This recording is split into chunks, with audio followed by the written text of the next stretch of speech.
This is ContactTalkRadio.com. Consciousness in action. And you are taking action into your consciousness by tuning into Contact Talk Radio. And on TuneIn.com, Ping.fm, and UpSnap Mobile. Contact Talk Radio. Welcome to Transformations with Tara Sutphen. Tara Sutphen is the author of Blame It on Your Past Lives, Soul Agreements, and The Abenda Chronicles. Grammy-nominated audios, videos, and MP3 series. You can find these MP3 series now at tarainsight.com.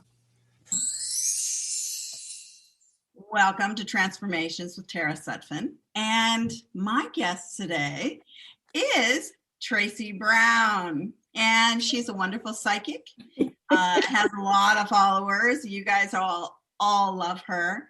So thank you for being on the show today, Tracy. And then we have Jason D McKean, who is the Om Tarot Wizard. You know, he's an amazing voice in the world, over 1 million copies sold of Om recordings. So thank you, Jason, for being on the show. And thank you, Tara. Good morning to you. Good morning, Tracy. Good morning, Jason. Good morning, Tara. Thank you for having me here. Yes. And I had a very long title for our show today. I just was thinking it was the hidden meanings of the psychic world. And so I thought that you guys would, enjoy just, letting you loose. Okay. Yeah. So when did you become, when did you know that you were psychic? How's that? Were you a child or was it later? No. Definitely childhood. Mm-hmm. When I talk to my clients now, I always say I did something, but I didn't know I was psychic. Mm-hmm. Right. So I think my best memory was about 8 years old. Okay. Back in the day, you ran what's called something called numbers. Mm-hmm. And my dad said, give me some numbers. And I said, 888. And he said, those are the dumbest numbers I've ever heard. And I remember jumping rope. I was jumping rope in the house and I shrugged my shoulders.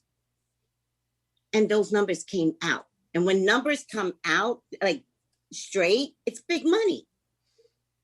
And the next day he choked on his food. I hope he survived that. Did he live? He survived. He survived, but that was the trigger to tell me something happened. Something happened. And I remember looking at him, but being kind of cocky and kind of going, you should have listened, but I didn't know what that was. But I was like, should have listened, even though he's totally choking, it's choking on eggs. I remember it's hilarious. It's hard to get over eggs when you're choking on eggs. Right. So he missed a big opportunity, obviously. Yeah. Listen, it was $300 tops, but my dad's a Taurus and money's money. A win is a win. And years later, he spent most of his time in Vegas. That's how much, he loved the numbers game. So that's my first memory. Beyond that, I was in my 20s and I was making my own candles. Mm-hmm.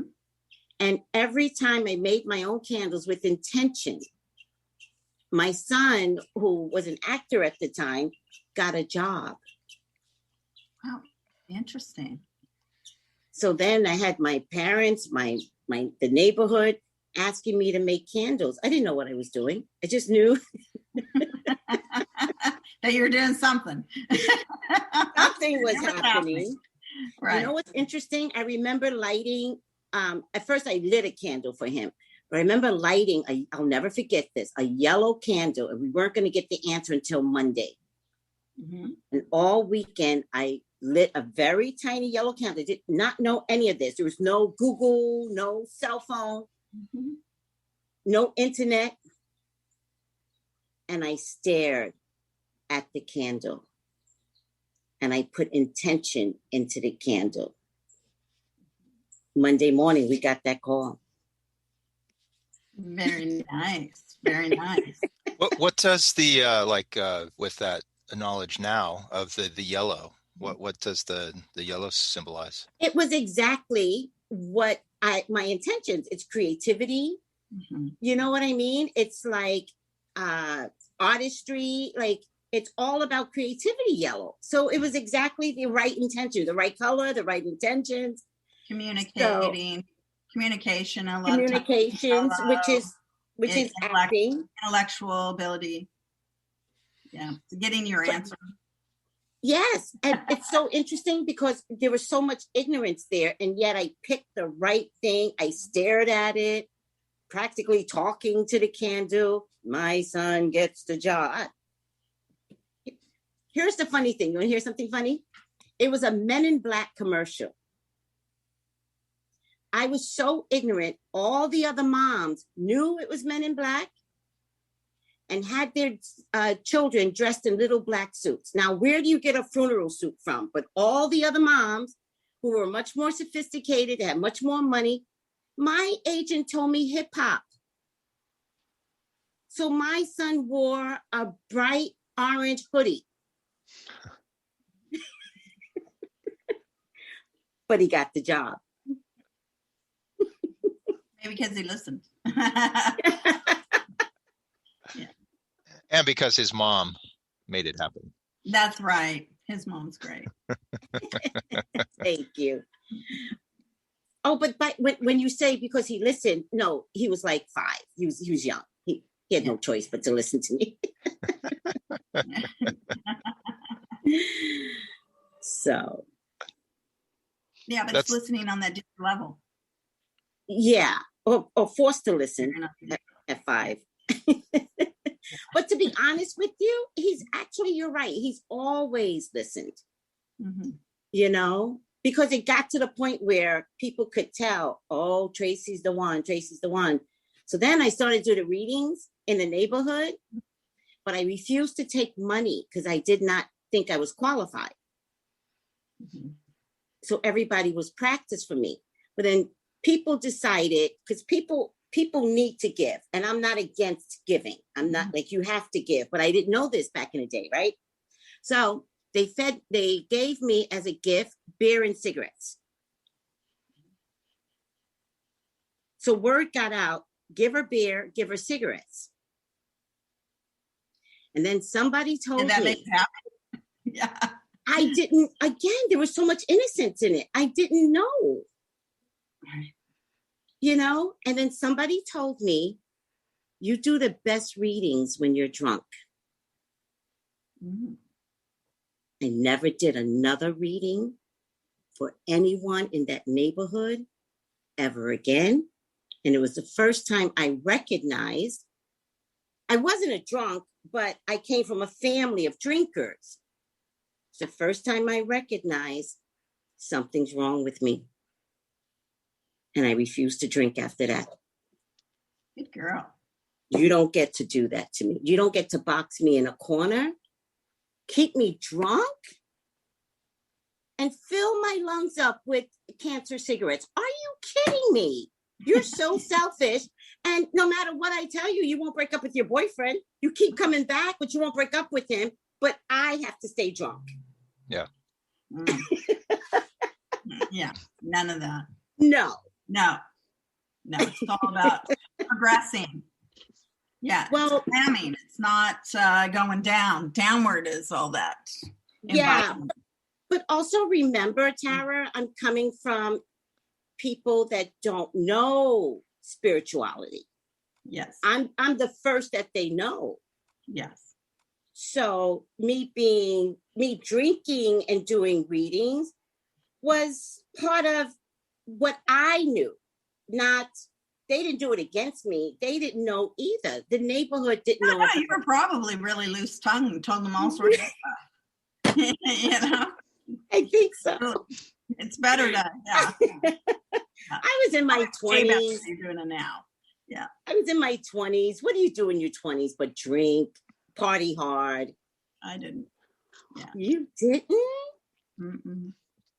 Tara's on the North Slope, like the Arctic Circle.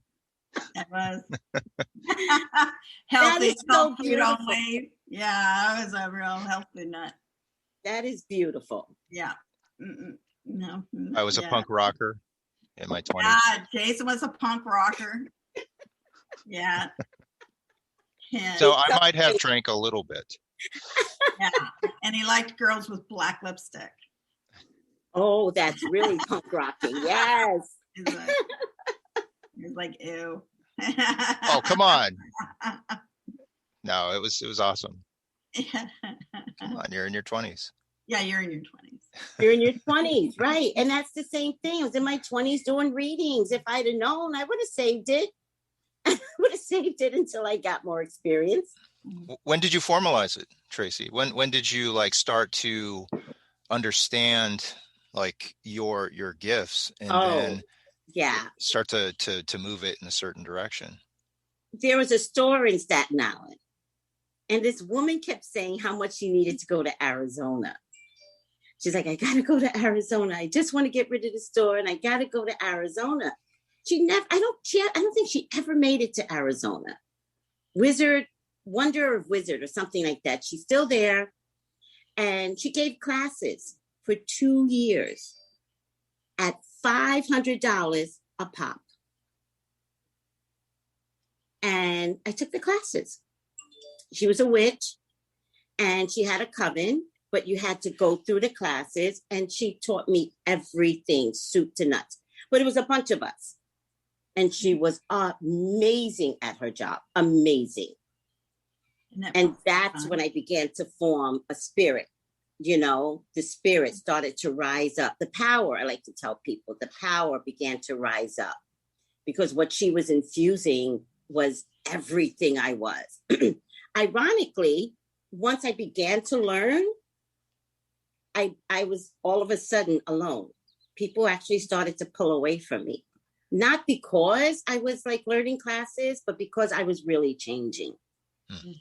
And I could see things. It's so sad when you wake up and you're like, oh, my family's crazy. They're crazy. And it takes a while to remove yourself. But every day was an experience to watch how unhealthy the neighborhood was, the family was, the relationships, such bad relationships. I mean, in my own family. I don't. It's called conditioning and conditional. So whereas, sometimes people are very conditional with each other. And so they expect a certain way. And it's so much easier if people are unconditional with each other. Yeah. We don't have any expectations of them. You just kind of love them because, they're at their own pace. But you have to see that, though. You have to to be able to start to understand that. It's like if you're becoming to a new place of awareness, then it's like you see that you don't want to fall into some of the same traps, the same ways of relating to others that are dysfunctional, that are not healthy, and so. Once you wake up, it's really bad. Yeah. And then but to see that, right. And then build, like either, it usually takes a little bit of while to build a community or to build, new relationships with people, whether they become, clientele or where you're just wanting to operate on a higher level, a higher, spiritual level. And so sometimes you have to just take yourself out of those environments and just do your own thing. And that's what happened. I just had to leave Staten Island. There was no way to reproduce healthy relationships. Nobody on the island was ready. So, and I wasn't there to fix the island. You might still fix the island, but you're doing it from afar. I have no contact with anyone from the island anymore. No, but I mean, just people in general. Your life. Yes. You helped many people, so your life became big. Yeah, and I love helping. I love helping, but I like it so much better with clarity. Without cigarettes, without drinking. Like, oh Yeah, my no, God. No. With the price of cigarettes and beer, isn't it like just cheaper just to pay someone like money for Yeah. It really is. It really is. You know? So, but in any case, once I recognized that I truly did have the gift, and I started to take classes, and then that teacher really flourished what was inside of me and all of us. It was like a class of 10 people. It was beautiful. It was a beautiful experience. And then I just rode the waves from there and kept myself around metaphysical people from that point on. You know? Well, people who have an unconditional expectation of you. You're a helper. Everybody sees that in that world. Yes. That's why you like it. That's why I like it. Yeah. Mm-hmm. Yeah. And they have unconditional expectations of themselves too. So I remember I was working out of a store, right, guys? And I didn't like the people in the store. I didn't like the people I worked with. They were quirky. They were weird. And I was like, oh, God, why do you have me here? I didn't understand who I was. And it was Christmas time. And they were all so happy. And they were celebrating. And they were dancing in the store. And I was at the threshold. And looking at them and judging them and calling them names. Like literally just like, and. And I heard Spirit say, oh, get in there. Mm-hmm. And so I hesitated. And once I jumped in and joined their quirky little, whimsical dance of theirs, I was hooked. And happy, finally happy. Happy, very happy. Especially when I stopped judging who they were. Yes. Course. I am them. They are I. Yeah, in the eyes of God, they are perfect. Oh, yes. Mm-hmm. Yes. So that's how I've been healing people, I think, by allowing their individual quirkiness to be prominent in themselves. Mm-hmm. I think, was it you, Jason, that you said I work on people's shadow? Yes, it was. It was me.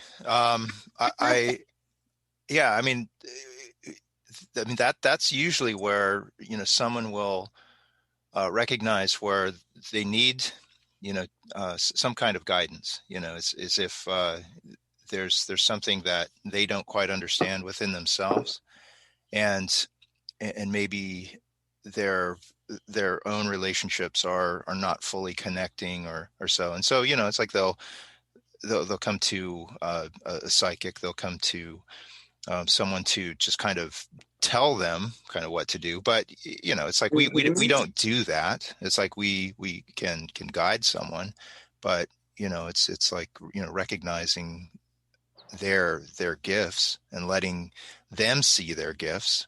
And when we cultivate that awareness within ourselves, it's like that's a huge part of how we lift ourselves up. And so, yeah, it's like the, your experiences have made it okay for you to be on their battlegrounds, whereas some people might say, well, I just don't want to deal with that, because that's way too intense or whatever. It's like, you're like, no, I've seen this before, I've experienced this before, and it's like, it doesn't phase you to just go in there and help them through it. And then, it's like, it's not the unicorns and rainbows types of, therapy, right? Yeah. It's the ones who have gone through some real, tragedy and all, but helping them to recognize their own power. Yeah. And, and that is healing. That is a healing force that lets people see their part in their own journey. Yeah. Yeah.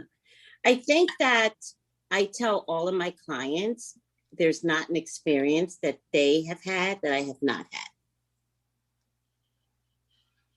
So I understood what God was doing later in hindsight, because I used to say to God, I'm such a warrior for you. Why am I suffering? Why am I going through this? And just different degrees of anything and everything. And my clientele, man, nothing they've gone through, except I've never been a stripper, but I'm not against it. Woman, the sexier. but there are some burlesque classes I'm considering taking. There you go. But that's the only world that I've never been in to understand it. Seems like that will complete your understanding, right? Yeah, there you go. And get some exercise at the same time. Right. That belly. Right. Yeah. Yeah. You remember they have that what is it? The S Factor or something. No. Have you seen that? Yeah. No. It's where you exercise, it's the pole, and it's the whole thing. Oh yeah. Yeah. It's a whole thing. The pole dancing exercise thing.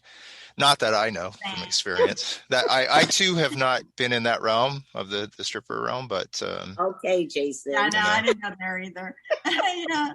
Yeah. I was too busy. I was a mom really early, so working on the Alaska pipeline.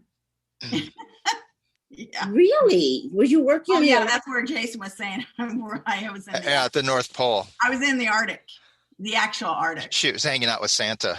Yeah, way above. Yeah, Santa lives. Yeah. Did you actually work in a pipeline though? I worked for British Petroleum BP. Yeah. Up. Tracy's asking if you actually one in Prudhoe Bay in Alaska. Yes. She's asking though. Contractor. A contractor. She's asking if you had a welding gun and you were Oh no, I actually didn't hang out with those guys. Those guys were on the oil rigs, and sometimes they were let into the main building. But they were out there for like 9 weeks. So, I was young. Yeah. They were oddly dangerous. Yeah, that must they didn't have these big burly men. Yeah. Well, just not. They didn't have any women around. So yeah, we had a lot of guards, and it's like living on the moon. And so I know everybody still. We talk all the time. We have Facebook things. Yeah, it's a really fun thing. Yeah. But I would have worked up there for a long, long time, but I had plans. Yes. When did you finally leave? I left pretty early. I bought a house when I was 19 in California. Up there? No, California. And rented it out. Oh, wow. Yeah, and then I moved into it later. Must have been cheap to buy originally. Yeah, it wasn't too bad. It wasn't too bad to buy. And it was in a really pretty place. I bought it in Ojai, California. Oh, okay. Because I needed to either be by San Francisco or Los Angeles if I wanted to live in California, because I needed the international airport to be able to get in and out of Alaska. Yeah, at that time. Interesting. If I had planned to live in the house, and then I ended up renting it out. How far is Ojai from San Francisco? Ojai. It's a long ways. To where from LA, it's only 2.5 hours to the airport. Oh, okay. Yeah, okay. So it wasn't too horrible. And and it's right below Santa Barbara, above Ventura. And I loved the Spanish arches in the street. That's what I loved about. Oh, it must have been beautiful. It was like, I can live here because I'm a horse girl, so I need my horses. But so then when I was 24, I lived in Malibu, and owned the Malibu Shaman. So I owned a bookstore then. Oh yeah, you were telling me. So, you know, that's when I really got into my studies, 1983. Yeah. How old were you? Or 20, early 20s. Yeah. Okay. All right. Same thing. Yeah. Same thing in terms of like the 20s being a critical, you know. Well, and the teens were pretty critical for me too, because when I went to work on the Alaska pipeline, what I noticed about my life is that, you know, I had the near-death experiences. And so whenever I'd come up to groups of people just walking into a restaurant or on the street, and they would say, "May I read you?"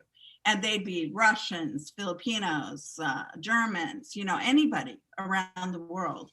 And so when I got to the Alaska pipeline, the first week, there was this guy named Sharva Venta, and he's the son of Krishna Venta, who was killed by the FBI. And in 1958, on the day of, you know, an interesting time when the beatniks were, you know, out there. And so, so they didn't like how he was kind of a new age hippie in the 50s. And so they killed him. I don't know what all he was saying or any of it, but but they all knew astrology.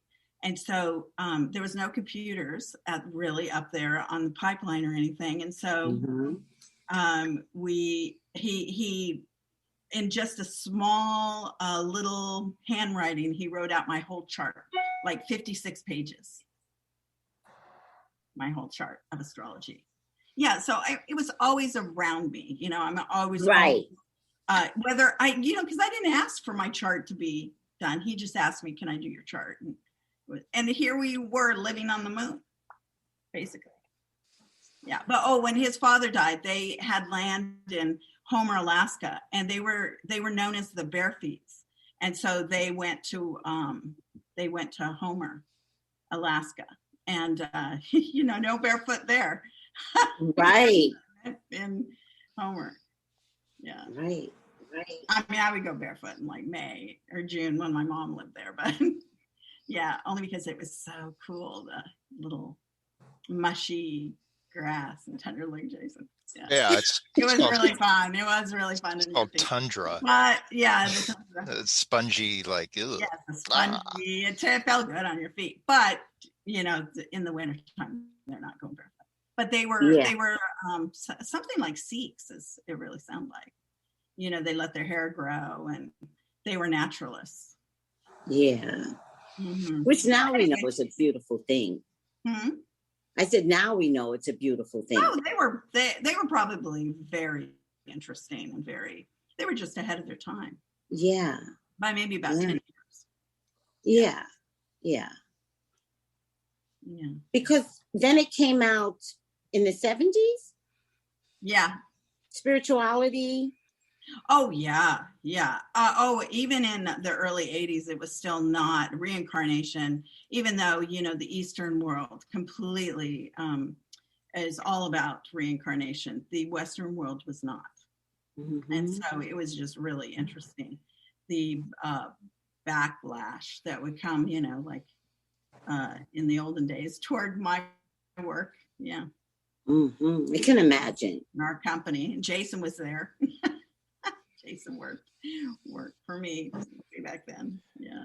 Yeah, it was a time of, you know, stretching and growing, where, you know, it's like metaphysical concepts could like start to be, you know, go into like the popular mindset or the mainstream of, and you know, is it still?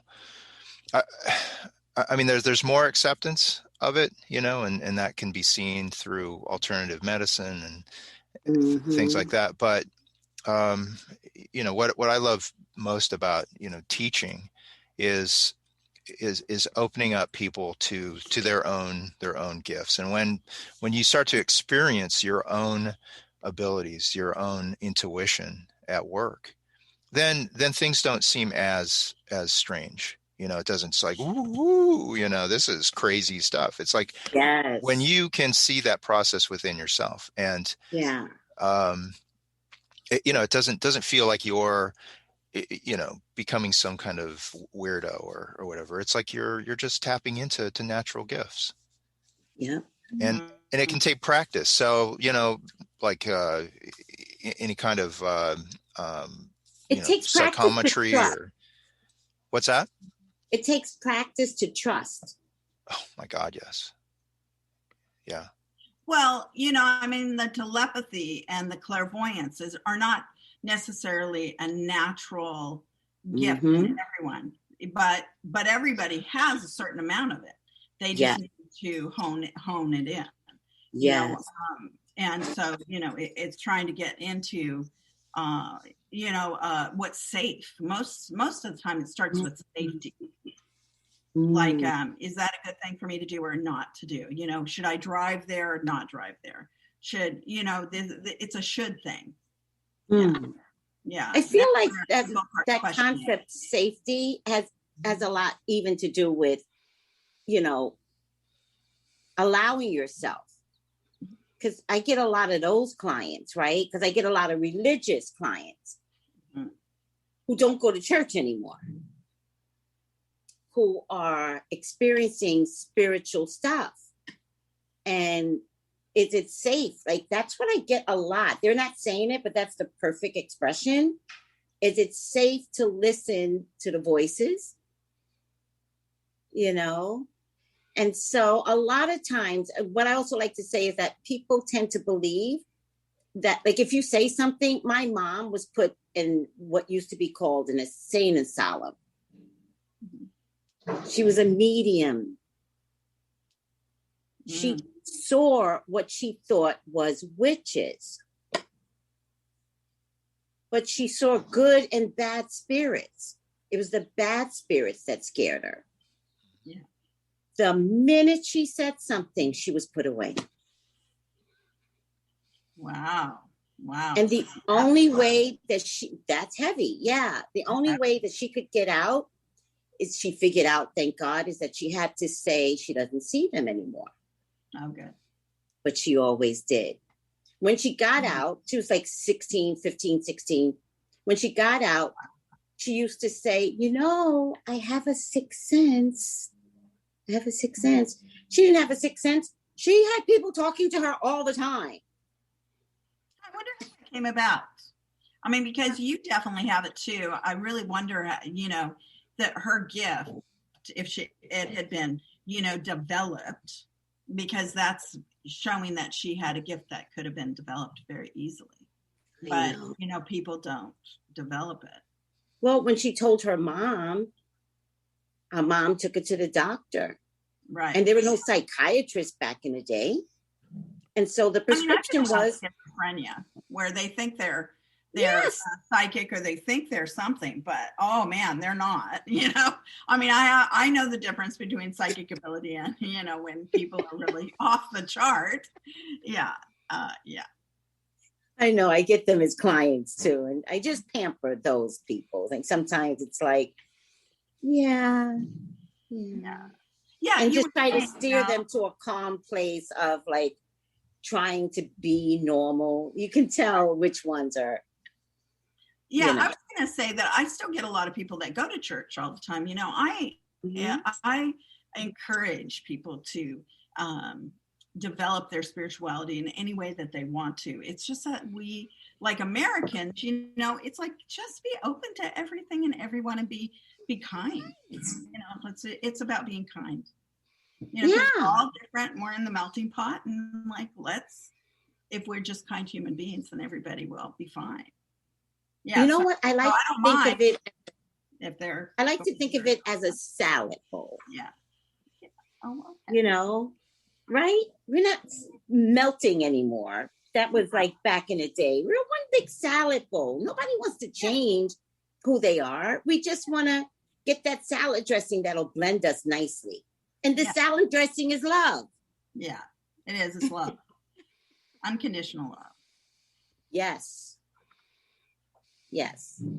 And so what I've learned, Tara, is that if what I'm watching, my mom had it, I got it.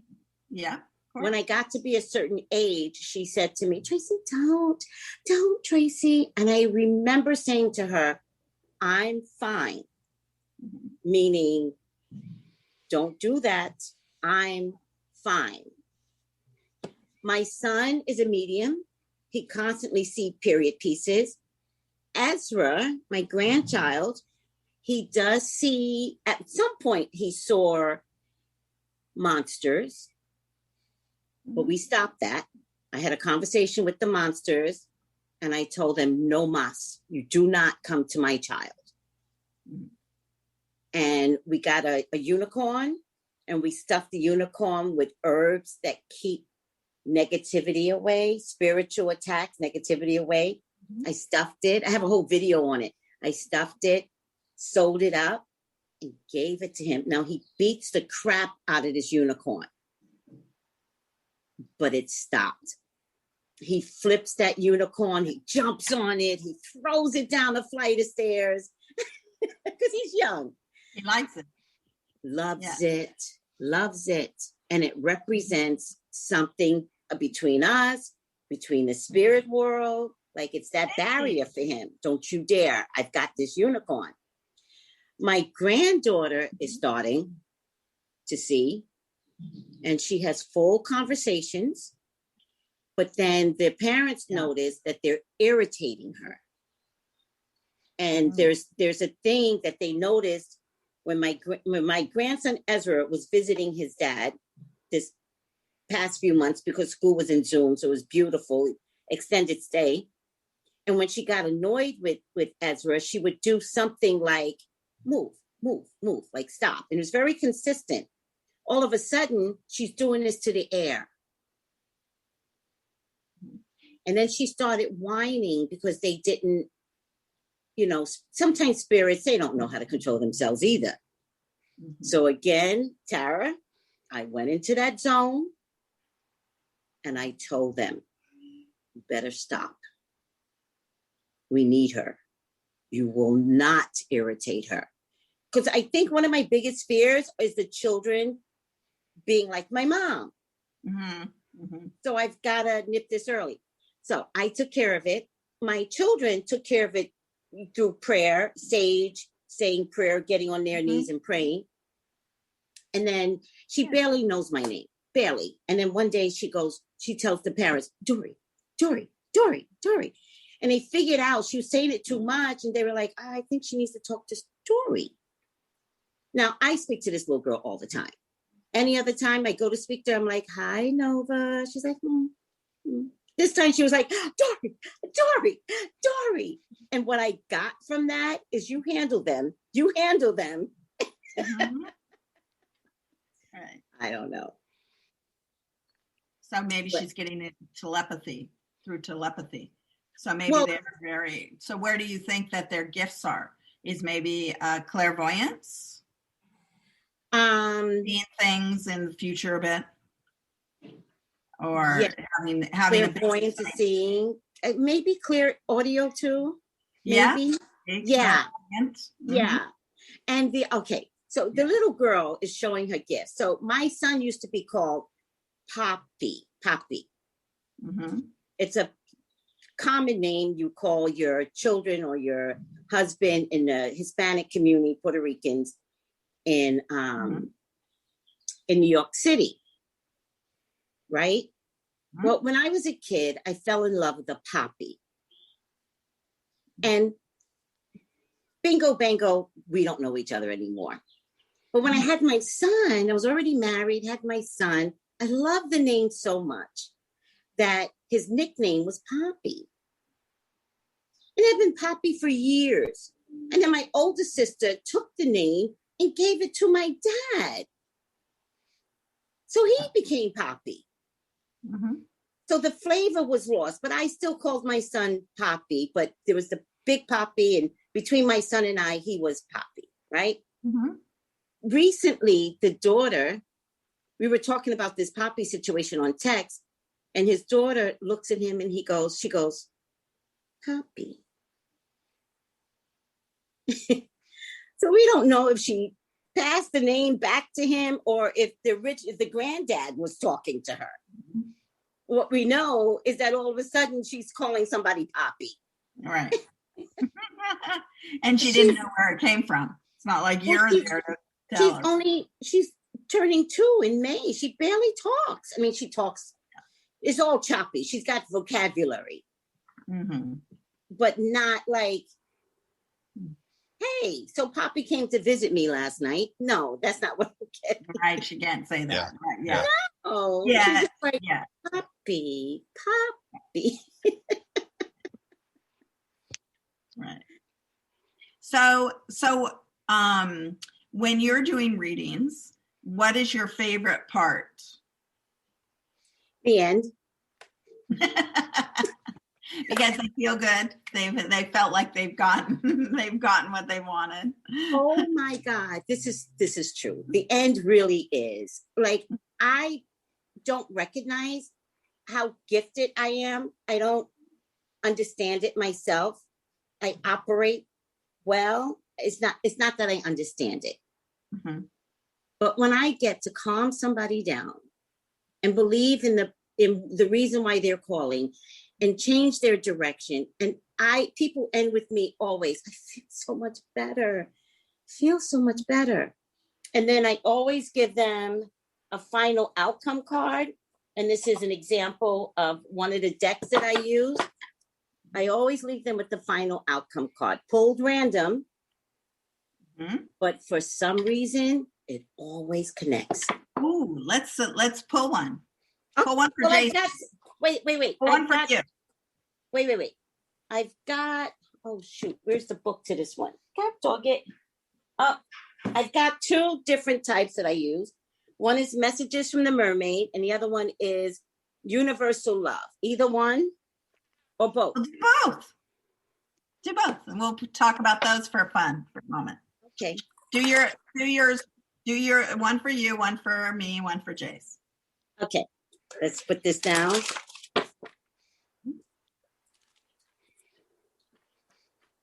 We can do one for our producer too. Absolutely. So I'm going to do it this way. Jason, Tara, push this back a little. These are the mermaid cards. Jason, I don't have mermaid. to pull for myself. I don't have to pull for myself. Okay. All right.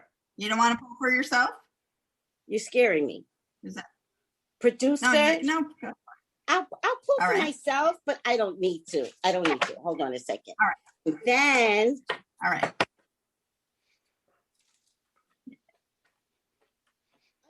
I love this world. This Look world is the best world ever. Yeah. I feel so blessed to have walked into this world. And by the way, in my culture, I don't get too many people that has taught me in my culture. Do you understand? I've had to learn from other cultures, Asian, white folks, not Black folks. So I love this world. Love it passionately. Okay. Jason, Tara, producer. An Aborigine. Yeah. What'd you say? I have a best friend who's an Aborigine. He's great. Oh. Yeah. Okay. I'm just flashing the cards. Okay. And these are mine. Okay. Let's see. Tara. Yes. Gentleness. You're always gentle. Gentleness. Oh, thank you. You're always gentle. Always.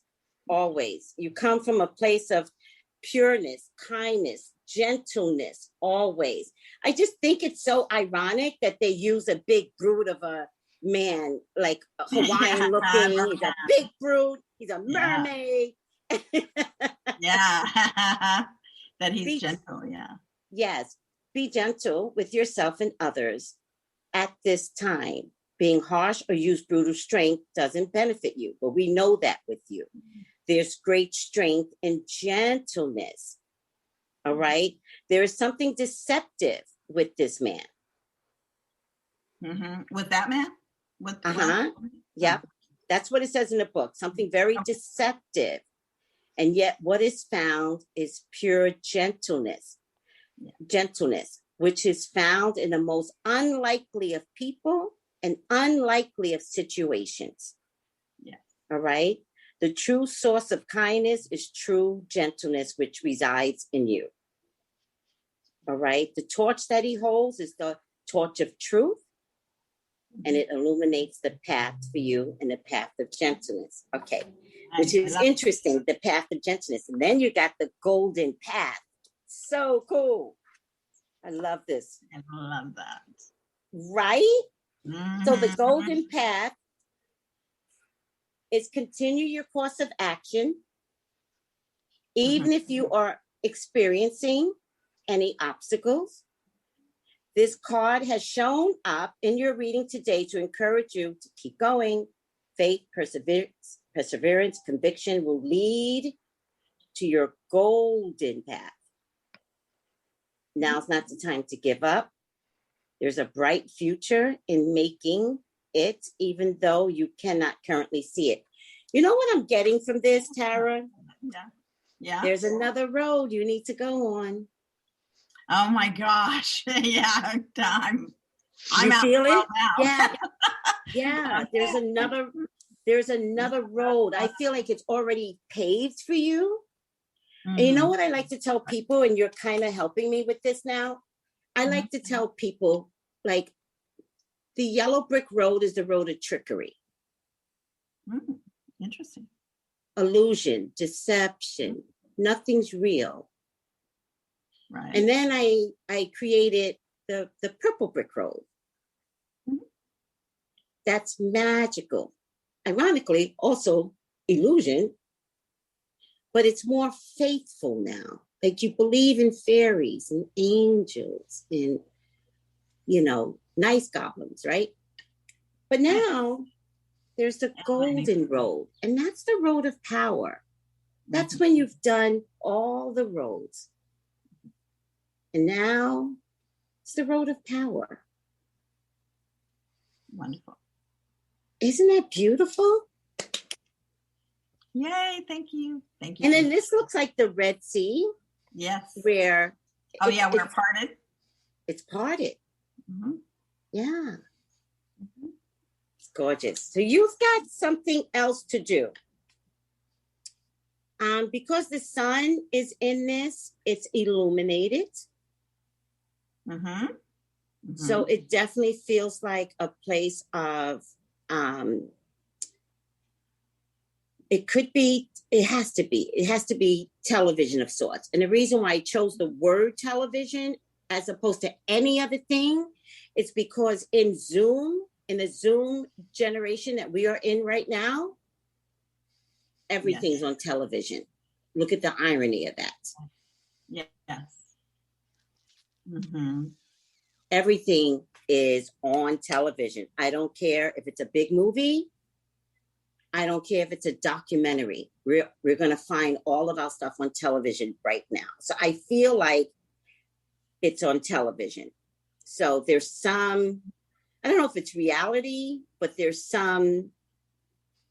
You like 5 minutes left. Oh, we only got 5 minutes left. Jason, you got Free Spirit and Moon Tree. Ooh, man, pretty. Wait. And the producer got Ask for Help. Awesome. Pretty. And Sorrow. Oh. Sorrow's not a bad card. Sorrow's not a bad card. Sorrow means things have to change. And it means you might have to give up something for the greater good. Yeah. Free Spirit. Jason, express yourself. Allow your spirit to feel free. Be aware of confines and restrictions placed upon you by you or by others. This mermaid said it's fun to feel free. So you got a little bit more freedom. And I know you are free, Jason. There's something else another tier that you might be hanging on to. And it's okay to let go. Hold on a second. You take the wizard on the golden path. Yes. Yes, do that. Moon Tree. Listen to this. An old idea surfaces. Conditions are right now. The moon, the sun, the moon is in alignment with your heavenly star. Nurture this idea. with love and positive energy. There is positive results. It's a mysterious image on this card, shows a majestic oak tree rooted in fertile soil. Awesome. It also represents a marriage of some kind, the marriage of heaven and earth. Yeah, there you go.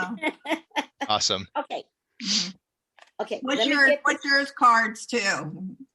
Mine is awareness. That makes so much sense to me. And creativity. Yay! Yay! Let me Awesome. let me get to the producer real quick, because I want fairness here. We should have did this right from the beginning. Now is the time for you.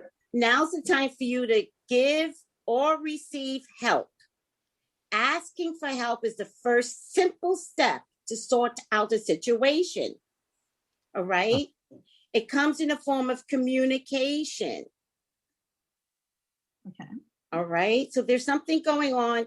They're saying something about foolish pride. It's okay to reach out to others for assistance. He said just what I needed. Yeah. Now, let me read sorrow, because I feel like it's something you have to give up, which is not a bad thing. But when your life changes, it's, it can be a little. There's a change. There's a change. You're on the right path there. So there is a give and a take. Yes. All emotions, even painful ones, offer us a gift. We don't realize how precious something is until it's not there. Yet consider that nothing is ever truly lost, especially in a realm of spirits. It's always eternal, but the events in this life are but a fleeting moment within our reality. Through this time, your appreciation of friendship and family will deepen. Feel the unconditional love that is around you. On a soul level, we're all united. 6 degrees of separation. Spiritually connected to all creation. In a palm of God's hand, we live and die. We only discover that it was a dream. For life on earth is a play. Everyone has their role, and the roles keep changing. Don't be afraid to change. Tracy, your website. Or you're on YouTube, Tracy Brown Live. Tracy Brown on YouTube. Just Google that, or tracybrownlive.com. My cards is awareness and creativity. And for awareness, let me just read that real quick. Okay, and Jason? Our producer saying, you need to do a podcast. Yes, you need to be on CPR Network. Yeah, she's great. Yeah. Thank you. So, go ahead, Jason, take it away. So my website, jasondmckean.com, and on Facebook, Jason D McKean. Yes, and I'm tarainsight.com. So you can find us all. But, yes. Okay, say yours real fast here. We'll just finish it up with this. The awareness is I need to be looking under a rock now. I need to be much more aware of what's going on around me, and to look under a rock, which I am in a process of looking under a rock. I've decided to relocate to a place that belongs to family, but I've never been. So I'll be looking under a lot of rocks, because I just don't know what's coming out of that. And it's with creativity, and all of creativity surrounds me. Life's universal force fills my soul and seeks expression through me. I believe in this. You will be a channel for the divine light to flow through. If the answer is yes, open your heart, let go, no self-judgment, no doubt. Let the colors of your soul flow through you. Let the music of your soul be heard. Sing your divine song. Dance your divine dance. Express every feeling and emotion, and allow yourself to shine. Thank you for being on the show, Tracy. And you too. Absolutely. Love you both. And lots of love, everybody. Thank you, Tara. Thank you. It went too fast. I know. Thank you for listening to Transformations with Tara. Tara hopes this program brings guidance and insight towards a better tomorrow. If you have any questions or inquiries, or would just like to know more about Tara Sutphen's workshops and seminars or private sessions, please visit her website now at tarainsight.com. Until next time, many blessings.